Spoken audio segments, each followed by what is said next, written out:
To whoever may need this nugget of encouragement, things will be alright, so quit your worry. I get it, the odds seem stacked back against the wall, but even consider it such, no, you'll stand firm. Sat and watch from the sidelines one too many times. Wicked games we play make me wanna lose my mind. Found solitude knowing it'll be over soon. Ever need a boost, count on me for the 1-2. Trouble don't last when the tough get going. Baby, all we do is win, so show me my opponent.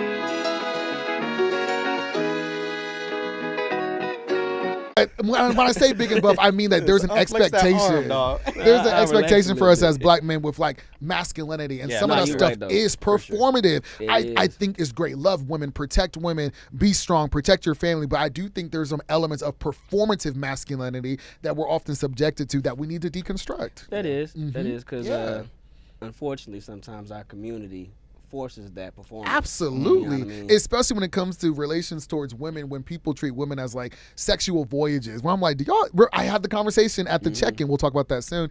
I said, do men still love women in 2026? Because the way that y'all are treating these women, I'm like, I don't see no protect and provide nothing. I just see y'all trying to get that poom poom.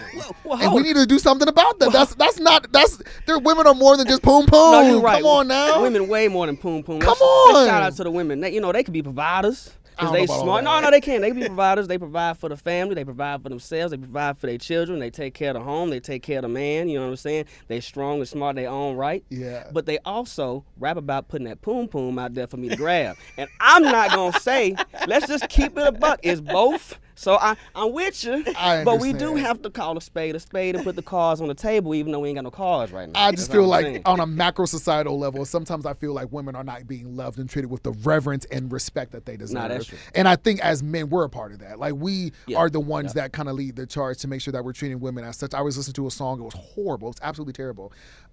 Face down, ass up, face down, ass up by Key Glock. Yeah. And I'm like, that's like, if somebody was talking about my daughter like that or my mom, I'd be like, really? Like, we've kind of lost our way from a value perspective. We talked about that. Yeah, we did. We kind of need to find our way back. And I think if there's anyone that can be part of leading the charge, it would be the black man. Now, black men can definitely help lead the charge. Yeah. With that being said, there's a song that's trending right now talking about, well, am I scamming something that you going to spend? And I don't scam. I make real good legal money. That's all right. Come on now. A W-2 employee. W-2. They take too much of my taxes.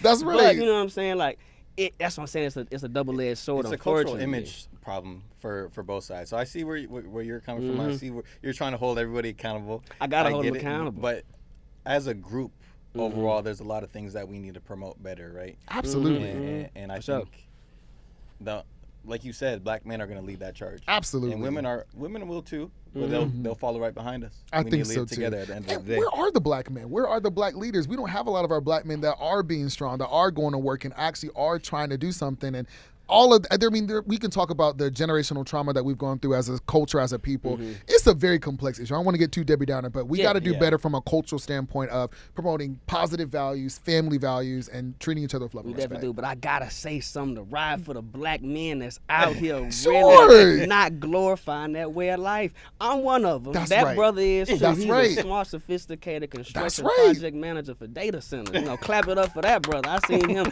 figure it out, and he done figured it out. Married man. You know what I'm saying? Keep me straight. Because I ain't married, I'm single looking for one. I'm going to talk to you about that in a little bit. Because I know you know where they at. We got to talk about that. Is he advertising? I mean, I'm a good brother. You know what I'm saying? Why not? But I'm just saying, we'll talk about that in a minute. But you talking about something real deep and complex right now. You understand? You definitely We have a broken culture, and no one ever talks about that. People think it's cute. Spin That is a hit song. Heads Down, Ass Up is a hit. Like, in that, where does that take us? If we really just promote that, where does that lead? I want to know, because I don't think it's going to lead us to a good place. All right, so not to get too deep, but let's get deep on the topic. Let's get deep.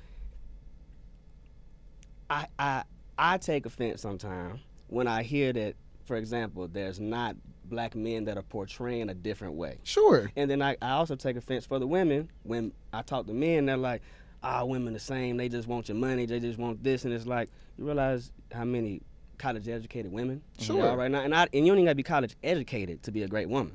But I'm just saying that is the stigma. So is it that there aren't any, or is it that unfortunately the powers that be and ourselves create a cycle where we glorify stuff that is not conducive of a positive environment for us? That's what it is. At the end of the day, there's a lot of us that are positive, that aren't out with the bullshit, right? But the control is with the media, the control is with the music. The music leads our culture, unfortunately. Absolutely. Right, and that's what sells. Yeah. Right. We have the people. The people that have the voice right now are the wrong people, and nothing's gonna change unless we do it. And you got to start from within. That's right. True. And I think that's the biggest thing. Like everyone says, who's the leaders? I don't care about a leader. I care about my home. Right. Right. And from my home, then I can work on your home, and it spreads from your small circle. We have to independently start shaming that. We the need things some that are shame. promoted, we have to shame it. We need a little shame. We ain't got no shame these days. We need some shame. And that will start changing it, but it starts from within. Yeah. It definitely does. Man, I'm glad you brought that up. Yeah, sure. We didn't have to get too deep on the macro societal levels that black issues face, but we did. It's great. It's great. I'm glad you brought that up. That's how I know you're a sophisticated black man. From, Okay. from I read a book every now and then. Nah, every now and then. But to segue into something a little bit more fun, like I said, I'm single. Okay. So I want to know where, I see you post about this a lot. Yes. And a lot of folks, I'm sure men are asking you. Yes. Where can I meet the fine black women? Sure. To whoever may need this nugget of encouragement, things will be alright, so quit your worry. I get it, the odds can stack back against the wall, but even consider